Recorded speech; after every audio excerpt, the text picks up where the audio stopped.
Ada satu pemain muda dari salah satu klub di Liga Belanda, yang di musim ini dirinya menjadi top skor nomor 2, karena mampu dan produktif dalam mencetak gol. Sebagai pemain muda yang produktif dalam mencetak gol, tentunya dia merupakan pemain muda yang memiliki potensi, terlebih lagi dirinya juga tertarik untuk jalani proses naturalisasi. Lantas siapa dia? Dilansir dari channel YouTube Yusa Nugraha, oleh radarkuningan.com, 5 Juli 2024. Nama pemain tersebut adalah Mauro Zylstra. Dalam sesi obrolan ringan dari video YouTube Yusa Nugraha dengan Mauro Zylstra, dalam video tersebut, Mauro juga sempat ditanya oleh Yusa, bahwa dirinya, Mauro, juga diinginkan untuk menjadi salah satu pemain di lini depan timnas Indonesia, dan Mauro senang mendengar hal itu. Dalam video sesi obrolan ringan yang dilakukan oleh Yusa Nugraha dengan Mauro Zylstra, bisa dilihat bahwa pemain muda kelahiran Belanda ini benar-benar sangat terbuka untuk bermain di timnas Indonesia. Berhubung timnas Indonesia juga sama sedang mencari beberapa pemain tambahan, terutama untuk mempertajam lini depan, khususnya seorang striker sedang benar-benar dicari oleh timnas Indonesia. Sudah presisi, karena Mauro memiliki tinggi badan sekitar 188 cm.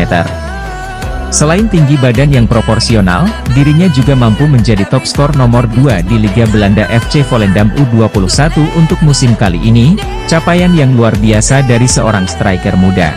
Jika dilihat dari statistik Mauro berdasarkan Transfermarkt, benar-benar sangat menjanjikan sebagai pemain muda, terutama seorang striker dan gelandang serang yang potensial. Statistik Mauro sebagai seorang gelandang serang, dirinya mampu mencatatkan 12 gol dan 5 assist, sedangkan saat dirinya menjadi pemain depan dan tengah, Mauro mampu mencatatkan 9 gol dan 1 assist. Sedangkan statistiknya berdasarkan klub, terutama klub Mauro sebelum pindah ke Volendam U21, yaitu saat dirinya berada di NEC Nijmegen U21 adalah dengan mencatatkan 26 pertandingan, 12 gol, dan 1 assist. Sementara itu, saat dirinya membela Amsterdam AFC U18, Mauro mampu menorehkan capaian 20 pertandingan, 18 gol, dan 11 assist. Secara keseluruhan statistik ini berasal dari Transfermarkt. PSSI tampaknya masih mencari pemain-pemain keturunan di Belanda untuk dinaturalisasi dan bergabung timnas Indonesia.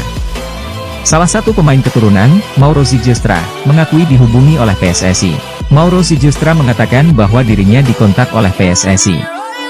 Namun, hingga saat ini belum ada kesepakatan antara kedua belah pihak. Mauro menjelaskan bahwa proses ini membutuhkan waktu. Mauro Zylstra adalah pemain yang berposisi striker. Mauro masih berusia 19 tahun dan memiliki tinggi badan 1,88 meter. Selain berperan sebagai striker tengah, Mauro juga bisa dimainkan di posisi gelandang serang. Jika melihat usianya, Mauro bisa saja diproyeksikan untuk timnas U20, timnas U23 atau timnas senior. Saat ini, Mauro Zylstra merupakan penggawa tim Belanda, FC Volendam U21. Ia berkompetisi di U21 Divisi 1 Spring dan U21 Divisi 2 Fall. Pada musim 2023-24, Mauro bermain 19 kali dengan catatan 9 gol dan 1 assist. Nama Ula Romeni kini semakin santer dikaitkan dengan calon pemain naturalisasi baru timnas Indonesia, sama seperti Kevin Dix. Berhubung timnas Indonesia asuhan Shin Tae-yong akan melakoni 10 pertandingan di putaran ketiga kualifikasi Piala Dunia 2026 zona Asia, tentu skuad Garuda sedang mencari amunisi pemain tambahan. Dan memang benar juga, bahwa timnas Indonesia sedang mencari beberapa pemain tambahan untuk melengkapi lini depan, terutama lini serang supaya bisa memberikan daya serangan yang mumpuni. Nama Ula Romeni masuk dan cocok jika dijadikan sebagai pemain penyerang di lini depan, pasalnya ia juga merupakan pemain depan atau striker di klubnya FC Utrecht. Tapi, selain Ula Romeni, muncul satu nama lagi pemain muda yang cocok disandingkan dengan Ula, sama-sama pemain penyerang depan yang haus gol. Lantas siapa dia? Nama pemain tersebut adalah Mauro Zylstra. Dia merupakan pemain Belanda yang rupanya memiliki keturunan darah Indonesia yang mengalir di dalam diri Mauro. Berasal dari salah satu kota di Indonesia, yaitu Bandung, sedangkan ibu Mauro berasal dari Belanda. Jadi, sudah tentu bahwa Mauro Zylstra memiliki darah Indonesia yang berasal dari neneknya, dan ini bisa menjadi cikal bakal bahwa Mauro layak dinaturalisasi, supaya bisa bergabung di timnas Indonesia. Mauro Zylstra merupakan pemain kelahiran Belanda dengan keturunan darah Indonesia, yang lahir pada 9 November 2004. Dirinya kini berusia 19 tahun, dan masih sangat muda sekali.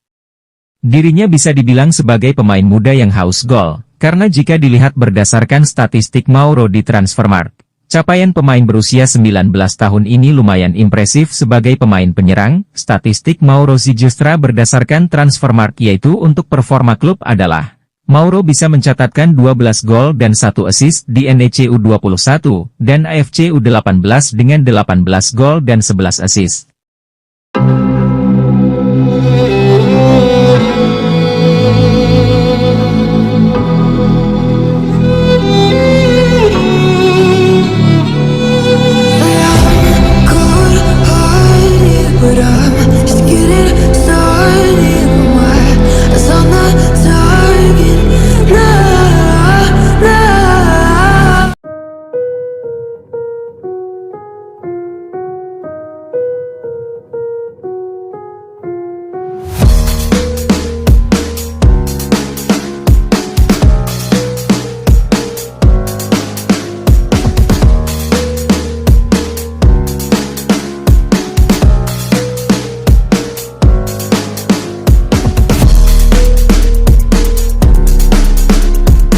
Timnas Belanda memiliki tempat tersendiri di hati penggemar sepak bola Indonesia.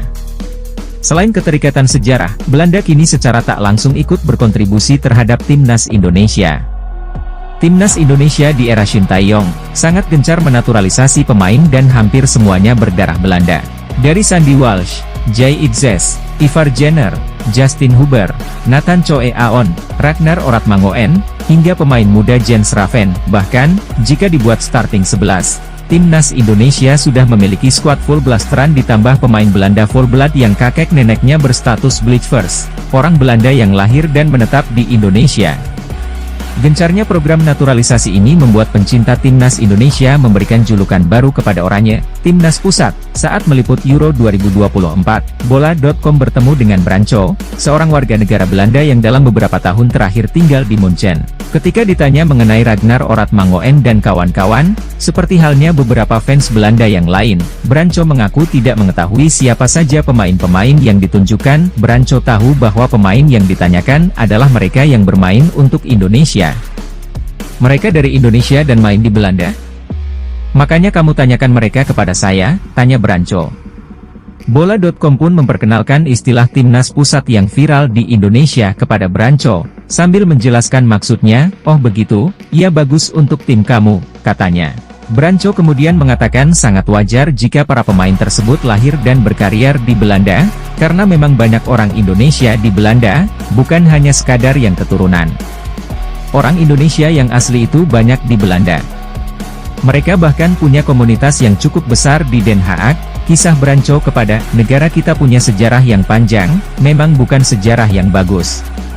Namun, Anda tahu maksud saya, kita semua sudah baik-baik saja, banyak juga orang Indonesia bahagia tinggal di Belanda, lanjutnya.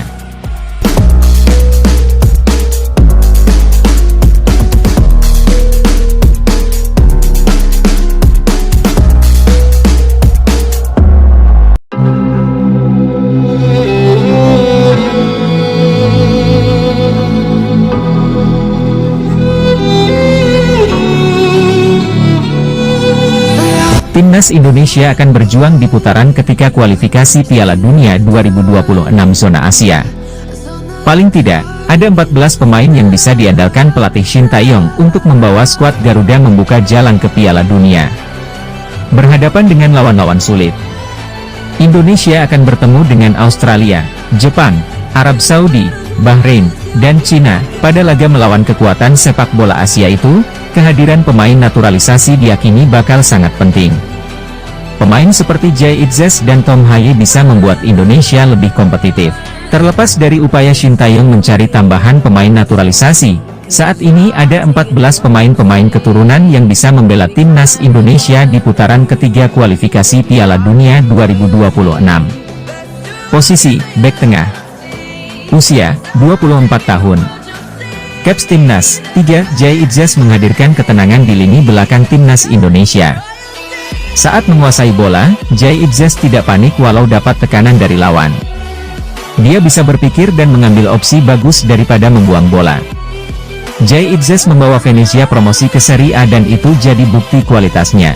Tanpa Jay Itzes di lapangan, lini belakang Indonesia terlihat gampang panik pada duel lawan Irak, 6 Juni 2024. Indonesia kalah 0-2 pada laga itu. Posisi bek tengah.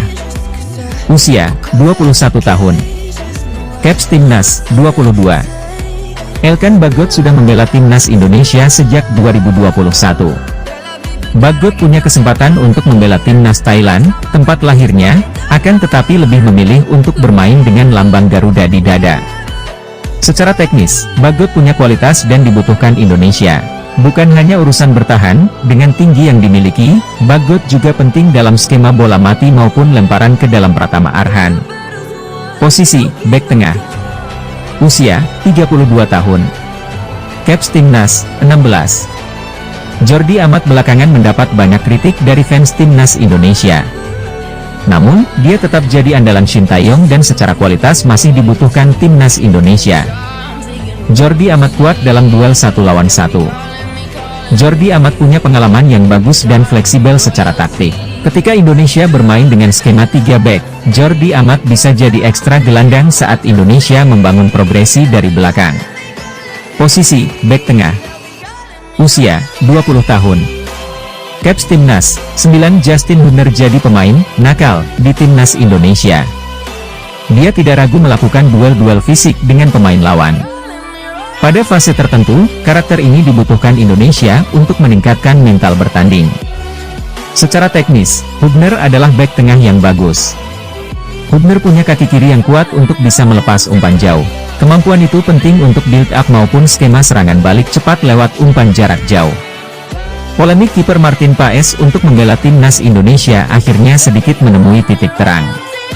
Seperti diketahui, penjaga gawang berusia 26 itu belum bisa berkostum Timnas Garuda meski sudah berstatus sebagai warga negara Indonesia, WNI.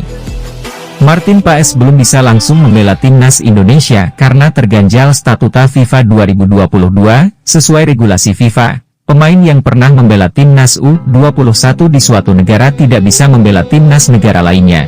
Sementara dia diketahui pernah membela Timnas U21 Belanda di usia 22 tahun pada tahun 2021 lalu, namun, mantan anggota eksekutif, Exco, PSSI, Hassani Abdul Ghani menjelaskan duduk perkara soal kasus Martin Paes yang hingga kini belum juga tuntas. Menurutnya, kasus Paes seharusnya melewati FIFA terlebih dulu sebelum bisa dibawa ke CAS agar disidangkan. Kalau kita memang nge-apply ke FIFA, ditolak, kita masih bisa banding. Kalau bandingnya ditolak, baru kita ke CAS, ujar Hassani dalam channel YouTube-nya.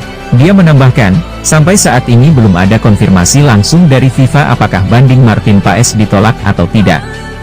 Kasus ini, lanjut Hassani, masih bisa diselesaikan dengan memuaskan. Sebab, dia melihat ada celah peraturan yang dibuat FIFA.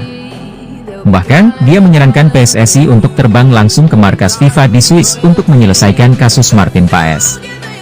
Sebenarnya kasusnya adalah hanya telat beberapa bulan saja, ketika membela Timnas Belanda, kelompok umur.